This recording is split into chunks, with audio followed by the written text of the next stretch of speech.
¿Qué tal, amigos? Gracias por sintonizar El Cuidado de la Vida. Hoy continuamos con la segunda parte del tema hipertensión arterial sistémica, pero primero vamos a la siguiente cápsula y regresamos. La hipertensión es la elevación de la tensión arterial de manera sostenida, pero ¿y qué es la presión arterial? Es la presión que el corazón necesita ejercer sobre las arterias para que distribuyan la sangre entre los diferentes órganos de nuestro cuerpo. La presión máxima se obtiene cada vez que el corazón se contrae y la mínima cada vez que éste se relaja, y se suele expresar con dos números. Por ejemplo, 130/80 milímetros de mercurio, que indican la presión máxima y mínima respectivamente. Hacer cambios en su dieta es una forma comprobada de ayudar a controlar la hipertensión arterial. Estos cambios también pueden ayudar a bajar de peso y disminuir su probabilidad de sufrir una cardiopatía y un accidente cerebrovascular. Como todos los miércoles, me acompaña en el estudio la licenciada en nutrición Jocelyn Milla Aguilar y el doctor Luis García González. Bienvenidos, doctores, una vez más aquí al programa El Cuidado de la Vida, y gracias a ustedes nuevamente por sintonizarnos. Espero que el programa anterior hayan quedado resuelta algunas dudas sobre esta enfermedad, pero hoy continuaremos hablando sobre esta como tal, los síntomas, ¿no? Creo que por ahí se me acercó alguien en el trabajo y me dijo, doctora, no hablaron tanto de los síntomas. Ajá. Entonces hoy sí vamos a ahondar un poquito más sobre ciertas circunstancias que tienen que ver con la hipertensión arterial, doctor. Entonces, si nos puede decir cuáles son los síntomas que pueden aparecer en esta enfermedad. Así es, pero como siempre nada es, lo siento, pero nada es sencillo. Claro. Yo, pues los de mi generación y los de antes recordaremos, probablemente ustedes no, que uno de los apodos de la hipertensión era el asesino silencioso, porque no avisa, no da síntomas. ¿Sí? Ese es un problema muy importante porque llegan los pacientes a decirnos que tienen dolor de cabeza, esto y el otro, es que se me subió la presión. Eso no es parte de los síntomas de la presión alta. Ahora, como la vez pasada explicamos que la enfermedad de la hipertensión arterial sistémica está presente independientemente de la cifra que tenga, sí son síntomas de la enfermedad. ¿Me explico? Otra vez, si yo ya tengo la enfermedad de la hipertensión arterial, aunque no me la hayan diagnosticado, las cifras de mi presión van a estar variando. En algún momento pueden estar normal. Generalmente por las noches puede haber presiones incluso bajas. Se sabe que en los ciclos del día hay picos. En fin. Si a alguien, que hay estudios para eso, por cierto, hay estudios en los que se te ponen un aparato y te están viendo durante 24 horas las cifras de la presión, no va a estar igual todo el tiempo. Así es. Eso es algo que se tiene que entender. La presión alta no siempre la tensión arterial no siempre va a estar alta en la enfermedad de la hipertensión.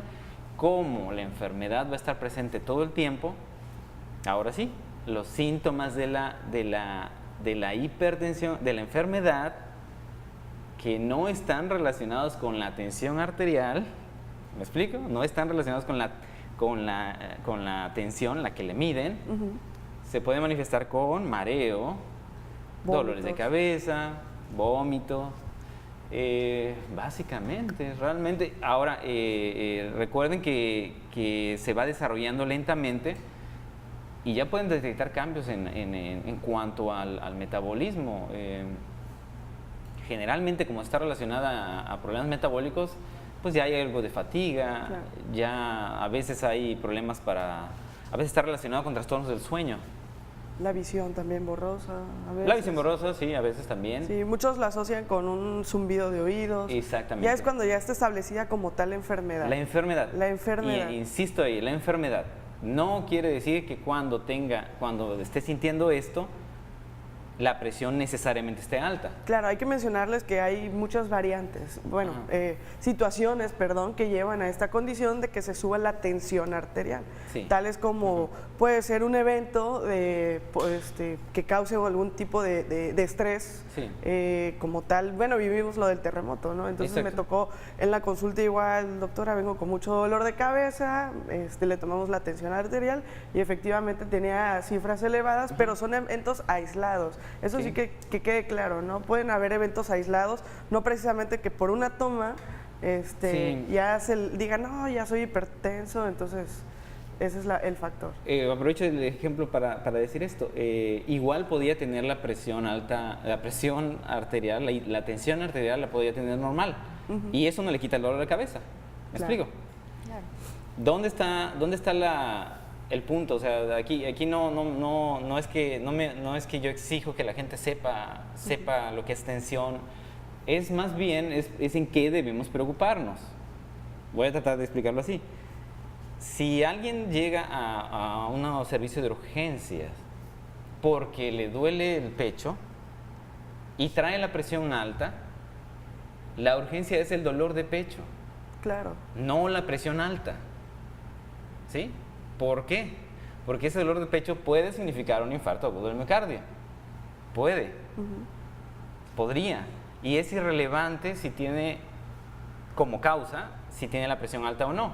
De hecho, sería más grave que alguien tenga dolor de pecho y tenga la presión baja. Ese es un signo inminente de gravedad, incluso de muerte. Eso es mucho más probable que sea un infarto agudo de miocardio.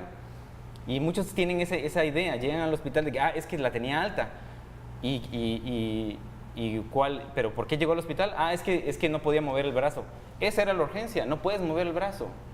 Esa es la urgencia, que esté acompañado de presión alta es parte de las respuestas de la enfermedad. Pareciera ocioso y pareciera una necedad querer desligar lo que es la cifra de la enfermedad, pero les aseguro que esto nos trae muchos problemas. De esa idea de que resolviendo el problema de la cifra de la presión va a solucionar la enfermedad, claro que no. De ahí han surgido muchos problemas. Y uno de los clásicos es la indicación desde hace varias décadas se mencionó. En caso de sospecha de evento vascular cerebral, no se debe bajar la presión rápidamente. Ok, pues vamos a un promocional y regresamos aquí en El Cuidado de la Vida.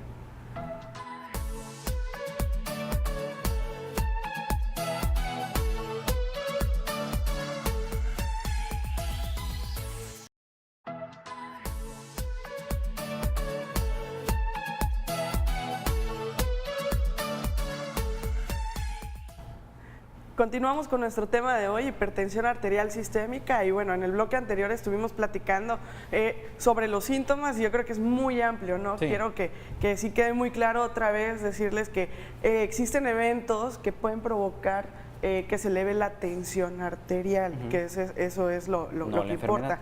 No quiere decir que ustedes tengan ya la enfermedad. Mencionaba yo el evento del estrés, sí. Y usted mencionaba cuando llegan a un área de urgencias y tiene el dolor en el pecho, entonces nuestra urgencia ahí es quitar el dolor, ya de ahí vamos y preguntamos, para eso los médicos hacemos algo que se llama anamnesis, que es la pregunta, o sea, le preguntamos a ustedes qué es lo que está pasando, ¿no? Para poder llegar a integrar un diagnóstico. Entonces, con esto, supongo que no solamente, obviamente es un estrés, ¿no? Un evento de estrés, digamos, como lo del terremoto, ¿no? Sí. Evento de estrés puede ser diversas cosas, como tal, puede ser una infección de vías urinarias, no lo sé, que la persona se cayó y tuvo una contusión severa, claro. Es decir, un golpe severo, deshidratación, son eventos que pueden provocar, les repito, que se eleve la tensión arterial. Sí, de hecho en alguien que se deshidrata por una diarrea intensa, va a pasar por una fase inicial de presión alta que así es como llegan los casos más leves. Ajá. Pueden tener una presión alta porque el cuerpo está intentando mantener su presión. Cuando ya no puede, cuando llegan muy graves, es que empieza a bajar la presión. Claro. Y ese es el mensaje. Les mencionaba que en cuanto a la hipertensión, cuando alguien llega con cifras muy altas, mayores de 160, 100, ya mayores, en las que se puede considerar tratar directamente la hipertensión, una recomendación muy fuerte desde hace varias décadas es no bajar la presión arterial de manera súbita. ¿Por qué dieron esa indicación? Porque se demostró que las personas que llegaban con un evento de infarto, principalmente el derrame cerebral o el infarto cerebral, si llegaban con su presión alta, estaban teniendo el evento vascular cerebral, tomen en cuenta que aquí lo principal es el derrame, no la presión. Entonces, si bajábamos rápidamente la presión, había más daño, provocábamos más daño, ¿sí? Entonces, ahí es donde se dieron cuenta de que bajarla muy rápido no es tan bueno. De hecho, la elección, varios los que han pasado por eso, la elección del medicamento a usar en este tipo de crisis es uno que no tenga tanta potencia, porque tenemos medicamentos potentes para bajar la presión. En medicina nosotros inyectamos algo y la presión baja porque baja, pero generalmente médicos no queremos eso. Exacto. Es lo que tratamos de evitar. Presión baja es riesgo de muerte. Eso es lo que hay que entender. Presión baja es riesgo de muerte. Entonces, casi todos los casos de hipertensión arterial, de crisis de hipertensión arterial que llegan al hospital, es por alguna infección. Claro. Casi todos. Entonces, en una gripe, en una diarrea, en una infección de vías urinarias, se te puede subir la presión, pero no vas a lograr mucho, no vas a curar la infección tratando la hipertensión. No.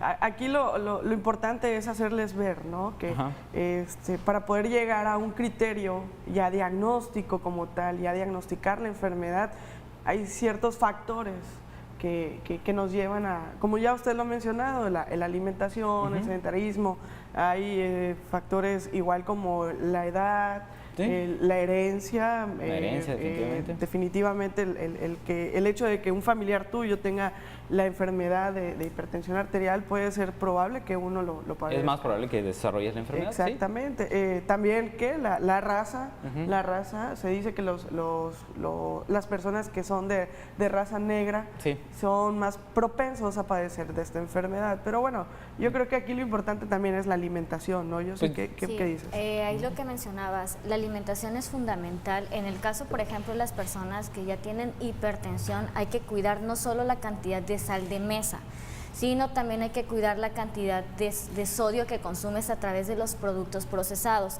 ¿A cuáles me refiero? Los enlatados, los embutidos, las conservas. Entonces sí es importante que las personas tengan en cuenta que esos alimentos me va a seguir teniendo una tensión arterial alta.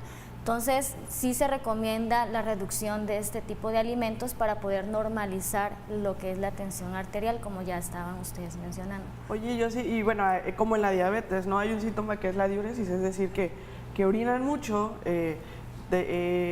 Algún paciente te ha llegado a la consulta, no lo sé, diciéndote que tiene hambre o se le quite el hambre, ya con el diagnóstico de hipertensión arterial. No, en la consulta no me han referido esa sintomatología, pero sí cuando hacemos la historia clínica nutricional, pues sí vemos hábitos de alimentación. Entonces, regularmente las personas con hipertensión tienden a comer muchos productos enlatados, muchos productos procesados. Entonces, eso no va a permitir que los niveles de tensión arterial se mantengan normales. Aunque tomen fármaco, va a seguir elevado por el exceso de consumo de estos alimentos. Sí, los efectos metabólicos van a continuar. Y como hemos tratado de explicar que esto es algo integral, le recordamos el programa anterior, resulta que esos enlatados y esos empaquetados también traen altas cantidades de azúcar. Así que de cualquier manera no deberíamos estarlo consumiendo. Todo va de la mano. Todo va de la mano. Todo va de la mano. Y todo tiene congruencia con la nutrición. Todo tiene congruencia. Me acuerdo de la imagen que se proyectó el programa pasado, el iceberg, ¿no? Entonces, ¿cómo estaba de la mano igual la resistencia a la insulina? Sí. Está muy, muy ligado.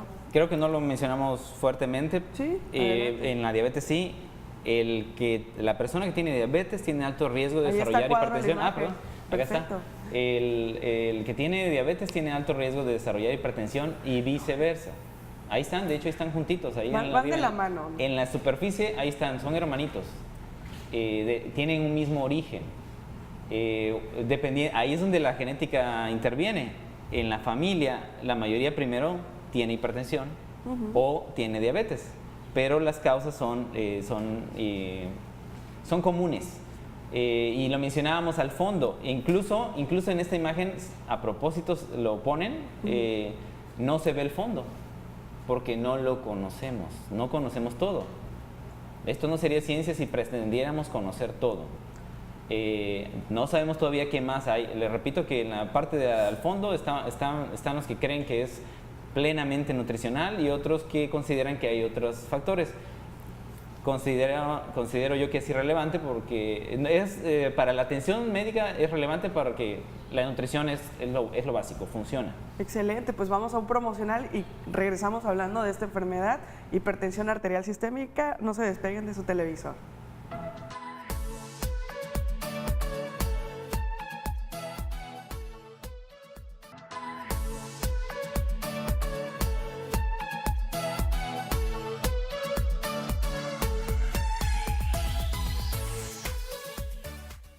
Gracias por continuar con nosotros y seguimos aquí en su programa El Cuidado de la Vida y continuamos hablando de este tema. Entonces, sí les quiero decir de nuevo que quede muy claro que esta enfermedad es silenciosa, ¿sí? Quiere decir que la evolución va a pasar mucho tiempo para que usted pueda presentar estos síntomas que ya mencionamos.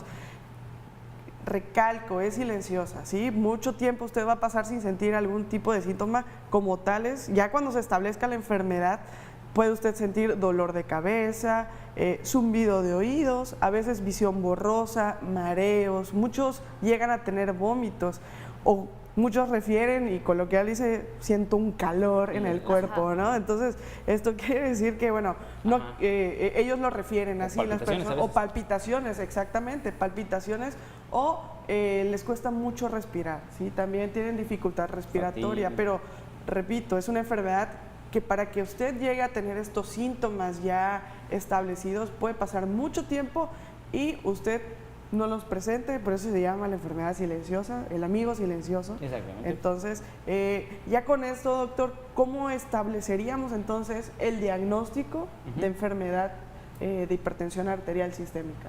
Bien, aquí sí se tiene que medir las cifras de presión porque el diagnóstico está destinado para detectar quienes están en alto riesgo en corto tiempo, meses, año, desarrollar complicaciones, para eso está destinado.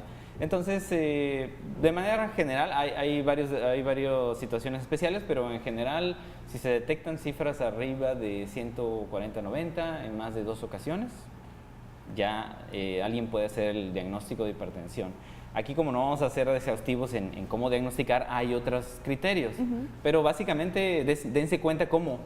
Y significa que tiene que ser una cifra, tienen que estar separadas, no es un solo evento, es algo que se toma con calma, te miden la presión, mire, parece que puede tener hipertensión, fíjese, observe, ahí le pueden decir que si usted tiene cómo medirse la presión, hágalo, sígalo midiendo, y ya lleva el registro o le pueden poner un aparato para ver cómo se comporta y de ahí le harán el diagnóstico.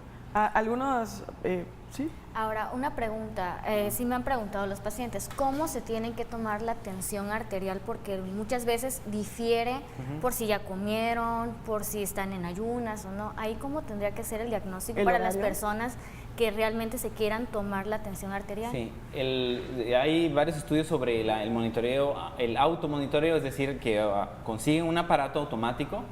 En general, preferimos los que van en el brazo y realmente lo que hay que hacer es estar sentado por lo menos 5 minutos. Sí tienen efectos algunas sustancias, evitar el consumo de alguna sustancia en especial. ¿A qué me refiero con sustancia? Algo reconocido que esté... El café. El café. El tabaco. El tabaco.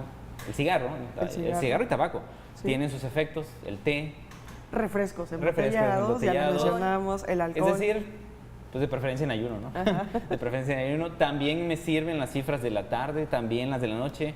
En general, una recomendación, si se lo pueden medir frecuentemente, anotar la cifra, la hora y cómo se sentían, eso le sirve al médico. Esa sería la recomendación. No se preocupen tanto de que si lo hice bien o mal. Sí, lo de los 5 minutos, por lo menos estar relajado 5 minutos, me voy a medir la presión, me espero, la tomo y ahora sí, ¿cuánto salió? La frecuencia, porque generalmente viene la frecuencia, el corazoncito hay que estar latiendo, cómo me sentía, la hora y el día. Y esa es información muy útil para tomar la decisión. Pero de nuevo, dense cuenta cómo el diagnóstico no hay prisa por diagnosticar hipertensión. porque el que ya lo vienen persiguiendo ya sabe, entonces ya debería estar haciendo los cambios. Y aterrizando en lo que me mencionó, no hay síntomas, por lo tanto, cuando ustedes sientan síntomas, es bueno medirse la presión, puede estar normal, baja o alta, ¿sí? Eso no va a significar nada. El que se sienta mal y no tengan la presión alta en ese momento, ni significa que no la tengan, y si la tienen alta, tampoco significa definitivamente tengo hipertensión arterial. Y como les mencionaba, la tensión arterial es una respuesta muchas veces a una presión baja. Y a muchos pacientes que tienen y sobre todo con medicamentos, lo que puede pasar es que se marean, incluso se caen, eso es presión baja. Hasta tienen sudoración fría, hasta pueden tener náusea, parecidos a los de la hipertensión. Como obviamente nadie se mide la presión ahí tirado en el suelo, se recupera y después se mide la presión y la tiene alta. Pues esa es la respuesta del cuerpo a una presión baja, ¿sí? Es dinámico. No traten de relacionar la cifra de la presión con los síntomas, ¿sí? La cifra de la presión sirve para definir si vas para anotarla y llevarse a tu médico. A pesar de las cifras tensionales que ya mencionó usted, que son 2 eventos, aunque puede ser seguidos o aislados, ¿algún otro criterio que, como los factores de riesgo que ya mencionamos en el bloque anterior, pueden ser parte para ya diagnosticar la enfermedad?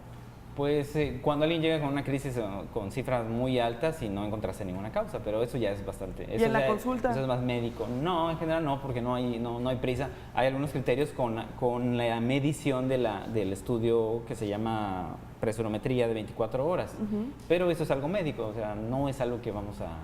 O sea, como tal, el hecho de que una persona, no sé, tenga sedentarismo, obesidad... son factores de riesgo. Definitivamente. Pues de hecho, de nuevo, ahora creo que lo mencionamos la vez pasada, las cifras. 1/3 tiene hipertensión, o 1/3 de la población, ¿me explico? 1/3, 1 de cada 3. Entonces aquí por lo menos estamos 2 con riesgo de hipertensión. Si tenemos las dudas, si no le ponemos atención a lo que comemos y tenemos problemas de obesidad central, pues hay que empezar a cambiar ya. De por sí ya tenemos que empezar a cambiar. Si tenemos dudas, nos podemos medir la presión. No hay problema, no hay prisa. Finalmente, ahora vamos a las etapas ya hay una etapa de prehipertensión en la que está subiendo la presión, todavía no llegas a 140/90, pero ya estás en la etapa en la que se va subiendo, se vas encontrando cada vez más frecuentemente la presión alta. Se dice que en esa etapa es importante encontrarlos para que sea reversible y se aplican las indicaciones de nutrición. Que de nuevo, de por sí ya deberían estar. Esto debería ser parte de la cultura. Eso es lo que tratamos nosotros. Una cultura de la prevención. Hay más causas de enfermedades, pero todo se vuelve más fácil cuando estás bien nutrido. Todo. Pues bueno, vamos a un promocional y regresamos.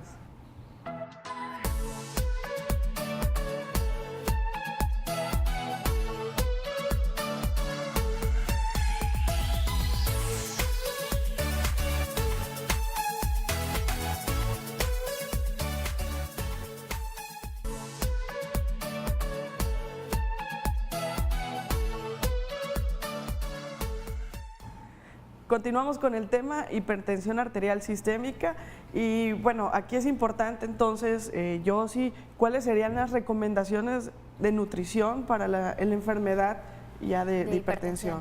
Bueno, algo fundamental que bien comentó el doctor en el bloque anterior es que es importante que las personas tengan la cultura de prevención. ¿A qué me refiero prevención? Desde que ahorita, no teniendo la enfermedad, iniciemos cambios de alimentación. Ahora, si ya tengo la enfermedad o no, es importante que las personas eliminen productos refinados, como ya los venimos mencionando, que son el pan, las galletas, bebidas gaseosas, jugos industrializados. Estos contienen gran cantidad de sodio. Entonces, las personas con hipertensión, prohibido, o sea, tratar de no consumirlo muy frecuentemente y si lo podemos evitar, muchísimo mejor. Aumentar el consumo de frutas y verduras, porque si bien sabemos, todos los alimentos contienen sodio, potasio, vitaminas y minerales que podemos adquirir ahí la cantidad de sodio necesaria. También es importante el consumo de semillas oleaginosas, nuez, almendras, avellanas, cacahuates, pistaches sin sal, porque hay productos, esos que estoy mencionando ya vienen procesados, le agregan sal o vienen ahumados y tienen muchos conservadores. Los productos enlatados, los productos en salmuera también son evitarlos, pero los que ya son procesados, los que ya pasan por un proceso químico, ¿sí? Nosotros podemos utilizar la salmuera o los podemos utilizar en casa como conserva, forma de conservar ciertos alimentos y son totalmente naturales. Otra recomendación que también es fundamental para las personas con hipertensión es la activación física. Es importante que la persona, si es sedentaria, inicie poco a poco, caminando 15 minutos, hacer una actividad en casa. Las labores domésticas son una activación física. No necesitamos ir a un lugar a otro, sino lo podemos hacer en casa y de manera pues, normal. Y es importante que las personas con hipertensión no realicen alguna actividad física intensa. ¿A qué me refiero intensa? Que utilicemos pesas. ¿Por qué? Porque eso nos puede provocar una aceleración del sistema cardiovascular y puede provocar otro daño, como bien decía el doctor, un problema cerebral, entre otras cosas. Entonces sí es importante que iniciemos activación física de 15 minutos si no tenemos, si no somos muy frecuentes, 3 veces a la semana y de ahí ir aumentando el tiempo y la intensidad de la activación. Si es una persona con obesidad y sobrepeso, no se recomienda que la persona corra o realice actividad de alto impacto. ¿A qué me refiero a alto impacto? Saltar, trotar, correr intensamente, porque eso puede provocar un daño talón, rodilla y pues tenemos que usar como medida preventiva. Excelente. Y bueno, recordemos que eso de la salmuera es una buena estrategia, ¿verdad, doctor? Sí. Y en el programa anterior mencionamos que salmuera es agua con sal. Exactamente. Entonces, aquí quiero que nos explique de qué manera ellos pueden utilizarlo en su vida diaria, ¿no? En la comida, en la cocina. Muy bien. Antes de eso, nada más aprovechar que acaba de hablar la nutrióloga, Jocelyn. Ese es el principal tratamiento de la hipertensión. No los medicamentos, nada, no, es que el medicamento es de por vida, no, de por vida es la buena alimentación. Si no se está haciendo una buena alimentación, no estás tratando la hipertensión arterial. Y para cualquier enfermedad, ¿no? Sobre todo, o sea, la alimentación es parte fundamental de algún tratamiento. Sí. Y también lo que mencionaba el doctor de los fármacos. Hay personas que dicen, doctora, es que ya me siento bien, estoy tomando fármaco y olvidan la alimentación. O olvidan el medicamento, o sea, no es lo recomendable. Lo ideal es que lleven un tratamiento nutricional o no precisamente con alguna nutrióloga, pero sí cambiar hábitos de alimentación como ya lo hemos venido manejando. Ya cuando se tiene la enfermedad, cuando se tiene la enfermedad es muy bueno que sea... Acuda, claro. Sí, claro. Antes no, antes puede o no es necesario, pero el que tiene la enfermedad alguna vez tiene que hablar con un nutriólogo. Le recomendamos aquí en los servicios médicos. Pero entonces ahora sí vamos a la salmuera, porque siempre casi todo el mundo se queda con la idea de que no se debe consumir sal. Es un problema nada más de la dinámica. Mejor vamos a pensar cómo usamos de mejor manera la sal. Y vamos a revisar cuál es la historia de nuestro uso. La vez pasada les mostraba una imagen, creo que es la primera que tenemos, de la sal líquida, que ahorita la están tratando de promover como una idea nueva. Que es agua y sal, ¿no? Entonces agarras, el agua está diluida, usas menos, pero eso no, vamos a recordar desde cuándo se usa la sal. Aquí está un ejemplo, y hay marcas. En las siguientes imágenes hay la salmuera. Pero esa la podemos hacer y envasar nosotros y hacer el disparo, ¿no? Esa sería si quieren hacerlo de una vez, está bien. ¿A qué proporción? Generalmente es al 5%, 4 o 5%, es decir, por cada 100 mililitros, unos 5 gramos o 4 gramos. Ahora, y ya hagan la dilución. Como decía el doctor, la sal solamente se utiliza para la preparación. No se utiliza para agregarle más en la mesa. Exacto, en la mesa no. Eso era importante mencionarlo, que mientras mejor usemos la sal, la sal va a estar en los primeros procesos de la preparación de los alimentos. Por supuesto que mientras más cercano agregamos sal a nuestra boca, por así decirlo, es decir, yo tengo mi plato y le agrego sal, no es buena costumbre, no va a dar sabor. Por eso vamos a recomendar lo que es la salmuera, porque esa era una de las técnicas ancestrales, milenarias, fíjense de la palabra, de dar sabor a la comida. Y no estoy usando la palabra de salar, porque el objetivo no era salar. El objetivo era dar sabor. ¿Y ahora cómo daba sabor? Pusieron unos frascos ahí con agua de sal y olivas. Es una conserva, es una manera de conservar las olivas en agua de sal y normalmente pasan semanas o meses. En ese proceso, a través del desarrollo o favorecimiento del desarrollo de los lactobacilos, estas olivas cambiaron de sabor. Tienen un sabor mucho más intenso. ¿La que sigue? ¿Y los cárnicos? Ajá. Las carnes. Sí, es el que sepa que las... Porque comúnmente, obviamente la preparación, ¿no? Digamos, para marinar las carnes. Exactamente. Hace con limón, sal, pimienta, etcétera, pero se puede usar esta estrategia de... Sí. Como la sal líquida, ¿no? Se puede vertir un poco de sal líquida. Pero precisamente lo que quiero hacer ver es que esta es una manera de aumentar el sabor de la preparación sin tener que agregar más sal, porque casi siempre ese es el problema, es que no tiene sabor, porque usas la sal de manera muy tardía. Si tú tienes el preparado de la salmuera, usas menos, porque ese líquido tiene más sabor que sal. Ok. Está más concentrado. Pues vamos a un promocional y regresamos en un momento. Este es su programa El Cuidado de la Vida.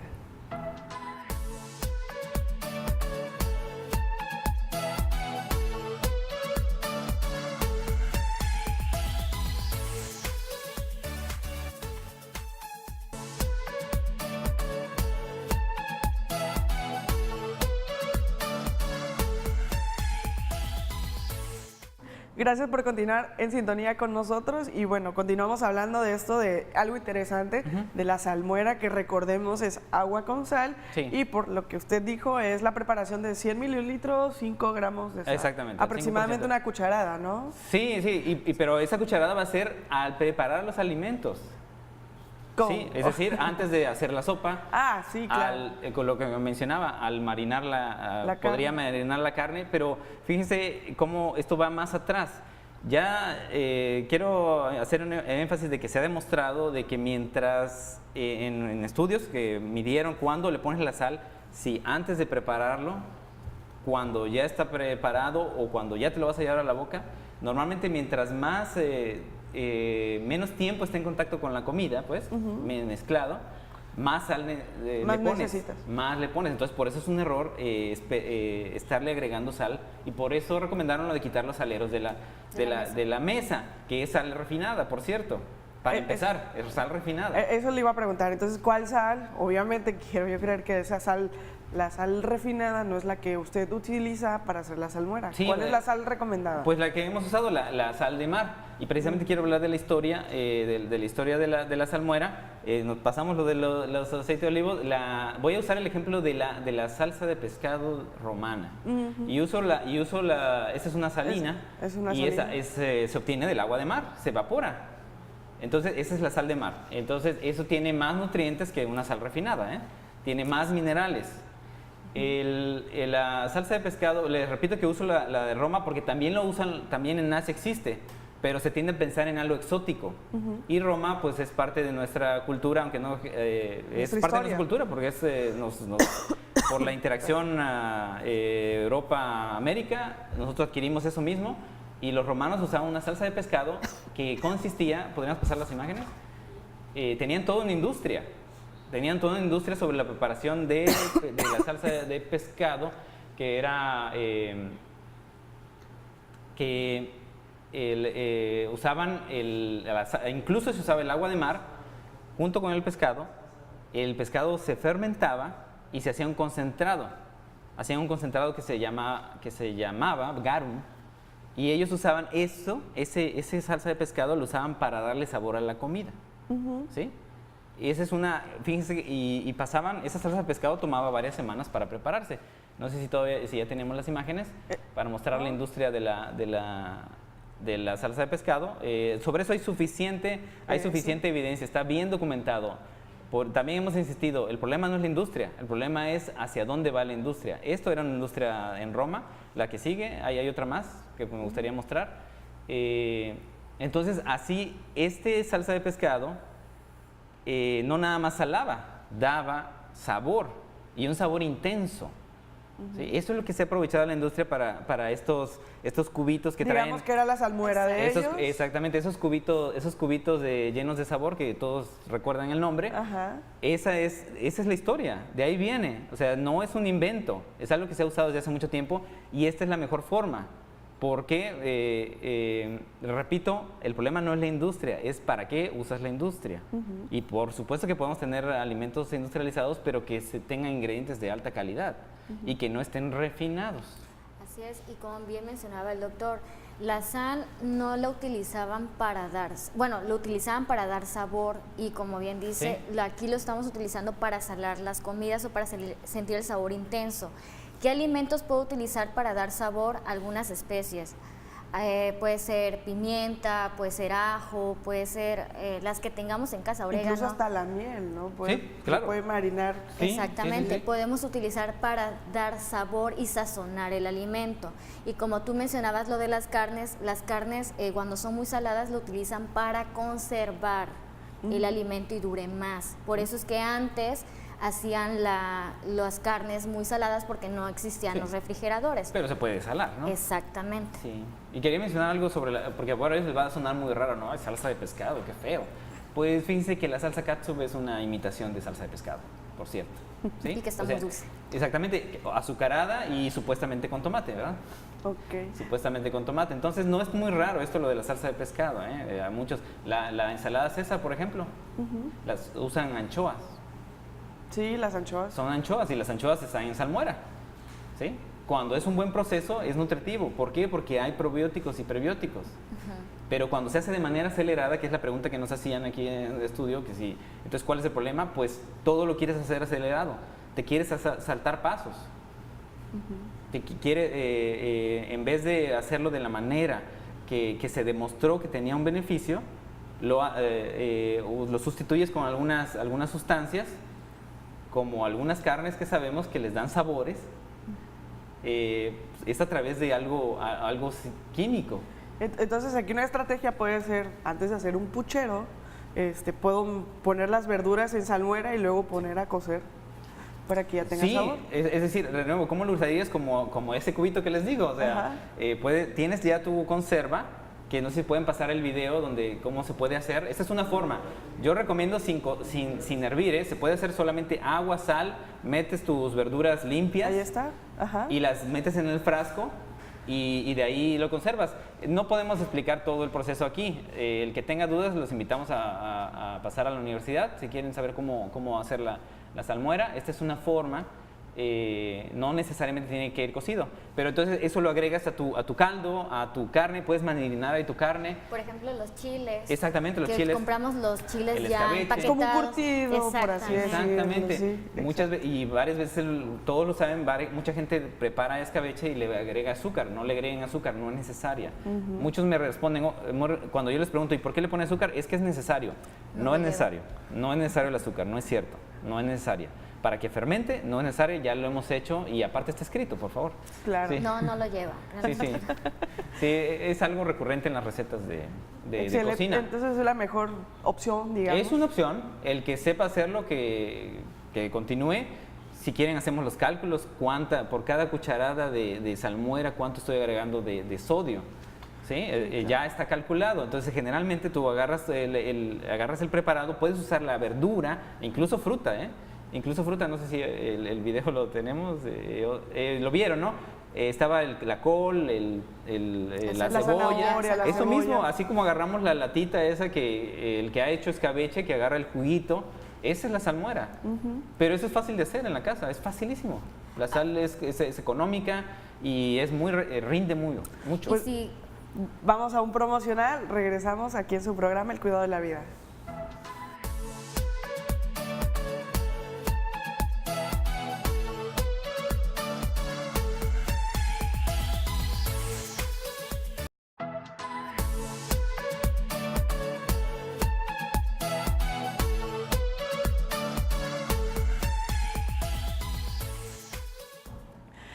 Seguimos hablando de un poquito más de la salmuera para que quede más claro esto, el cómo utilizarla en casa y en la cocina. Sí, pediría si pueden pasar uno de los frascos ahí donde se ve la salmuera. Entonces, como mencionaba la licenciada de nutrición, generalmente los comerciales tienen más sabor salado, en cambio lo que se logra uno tienen más sabores, entre vinagre, ácido, incluso a veces parece que tienen el limón.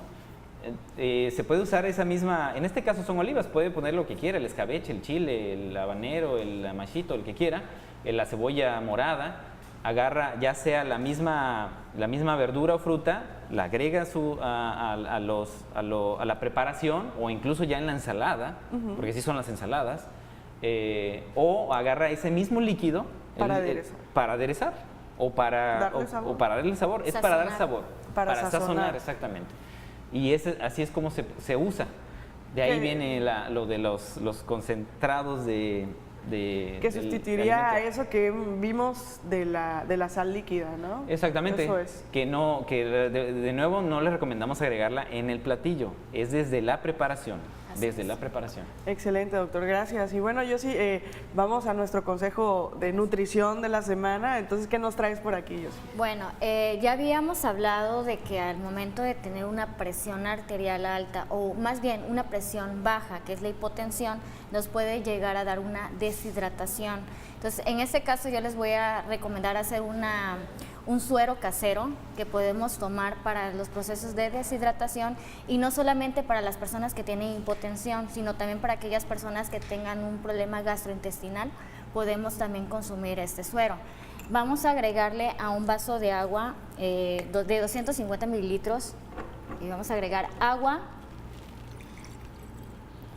Le agregamos agua, le vamos a agregar media cucharadita de bicarbonato de sodio y media cucharadita de sal, ¿sale? Si puedes mostrar tu cuchara para que vean el... Bueno, esa es una cuchara grande, aquí sería media cucharadita, que son las cucharaditas de café que comúnmente conocemos, de las pequeñas que equivalen a 5 gramos de sal. Lo vamos a revolver. Esto nos va a dar los electrolitos o los nutrientes necesarios que yo estoy perdiendo durante la deshidratación. ¿Es bicarbonato? Bicarbonato y sal al agua. Le vamos a agregar gotas de limón o zumo de limón. Esto nos va a dar mayor sabor, ¿sí? Para sentirle sabor, no solamente sea agua. Y para aquellas personas que no tengan diabetes, podemos agregarle media cucharadita de miel. Esto solamente es para endulzar, ¿sí? Entonces, vamos a repetir. Al suero casero le vamos a agregar media cucharadita de bicarbonato de sodio, media cucharadita de sal. Eso nos va a ayudar a recuperar los minerales perdidos durante la deshidratación. Las gotas de limón es para darle sabor y la miel es para endulzar. Eso lo podemos consumir durante los procesos de deshidratación, lo pueden consumir los niños, es totalmente natural, y podemos sustituirlos por los que comúnmente tenemos en alguna tienda, o bien porque a veces son tan fuertes o no nos gusta el sabor, pues esto es totalmente natural. ¿Eso es en qué? ¿250 mililitros? En 250 mililitros taza, ¿no? Está medido. Una taza, un vaso. Ahora, si vamos a hacer 1 litro, las porciones aumentan. Ya serían 2 cucharadas de sal, 2 cucharadas de bicarbonato de sodio, gotas, sería un limón entero y la miel solamente. Perfecto. En lugar de azúcar, miel. Sí. Así es importante. Y así evitamos consumir el refresco embotellado, sí, por ¿no? Favor. Así es. Sí, por favor, hagan eso, por favor. Para subir la presión. Sí, es ahí definitivamente es algo que cópienlo, grábenlo para tenerlo, porque eso de los sueros... Bueno, hay algunos terapéuticos que son buenos, pero hay otros que